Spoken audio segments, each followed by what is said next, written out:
So we're here at Northern Tier. Just completed Okpik. Just fourth day of being on the ice, and up here in northern Minnesota. And we use a bunch of cool gear, and a lot of it could be used for 7:30 snow outings. Gabriel, what do you want to talk about in terms of things that were pretty cool or useful for us back in California? For us, we typically we brought all these water bottles, but they ended up saying no, don't use those water bottles. Use these, where it's a miniature Nalgene inside, and then Here, open it up so we can see it. all right, it's a miniature Nalgene inside, wrapped in this sort of insulator, so that whenever you get warm liquids or things like that, it keeps it warm. It's not gonna want to come out. Just like that, just Nalgene. And we keep that inside our jackets to keep it warm. Yeah. And then I would have to say they give you a lot of handy boots. Yeah, these boots are great. These Sorels are rated down to -100 supposedly, but not that they're that cold, but they're fantastic. Get them wet, get them snowy, no matter what, they'll keep you warm. Yeah, the boots were great. What else? A glove. You like your mittens? Yeah, these mittens. So we were like glove people, and then clearly mittens are warmer. Yeah, so we got these. These are the outer wind mitts, and then on the inside were these, which were super soft. And for both gloves and that, I wore these REI liners. They only cost like $15, and they were great. So Yep. you can pull out those things when you need to do dexterity, and having a little thin protection on this was way better than naked hands. Well, Gabriel was doing that. I'll say for building shelters and stuff, these types of shovels were overall the most utilitarian. These were really cool. These wide snow shovels. We also used these push shovels, which were definitely useful, but not as all around useful as the red ones. For building quinsies, we also used things like this, these little paddles to dig out the roof inside for our snow cave areas. Like that. Yep. Oh, they have these fantastic sleeping bags.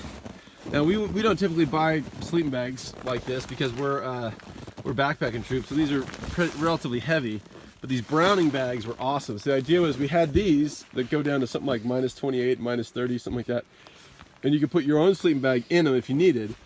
I never did it. So both inside quinsies and outside in our wind shelter, I just slept straight in that. It was fine. The last night of the wind shelter, my zipper didn't quite close all the way, so my left elbow got a little bit cold. But and the temperatures here were in the teens and 20s. What did you think about the sleeping bags? They worked pretty well. They definitely kept me warm. Did you put yours inside that one? No, I never had to. And I brought my sleeping bag and never once used it. I just used the Browning bag. Okay. What else? What are the other cool things? I like these leather mittens. So Gabriel had the sort of synthetic. I had these leather. They were awesome. They were great. Nice beanie. I lost mine the first day. I don't know where it went.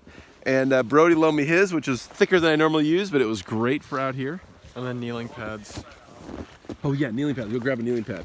So all this is a piece of foam.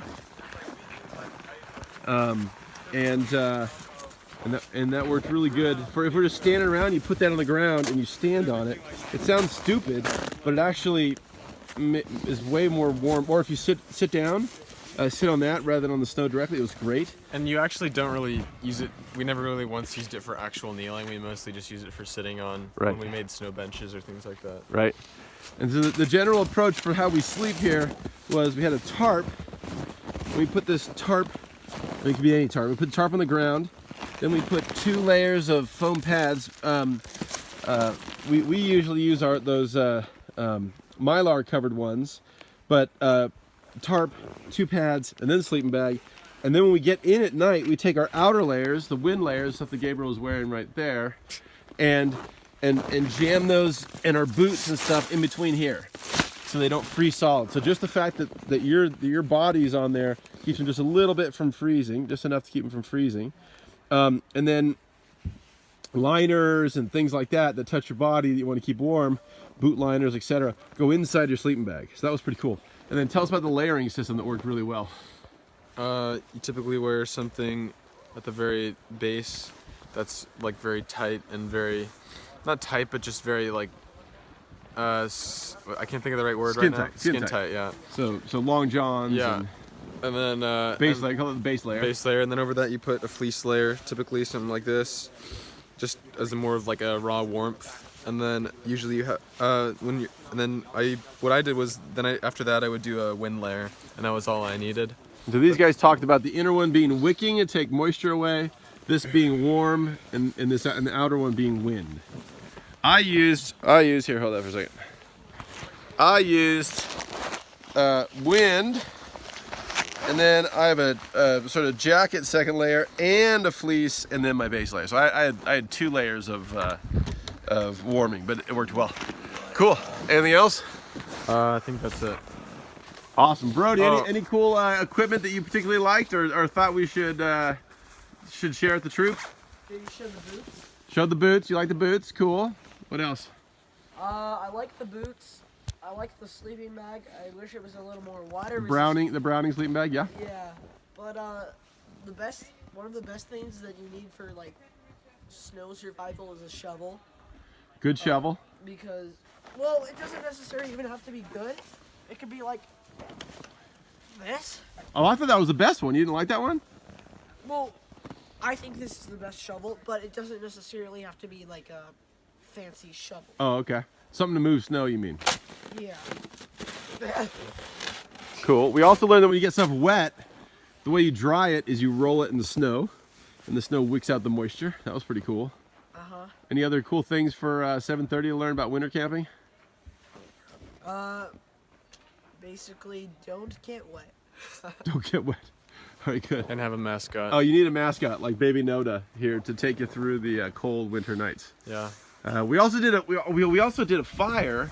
We had a trash can lid. You didn't see our trash can lid? It's not right. Yeah, I think it's... So we had trash can lid. We put some sticks down on snow, put the trash can lid on top, and then we did our fire on top of that lid. That was pretty sweet. That worked pretty darn well. Didn't melt the snow or anything.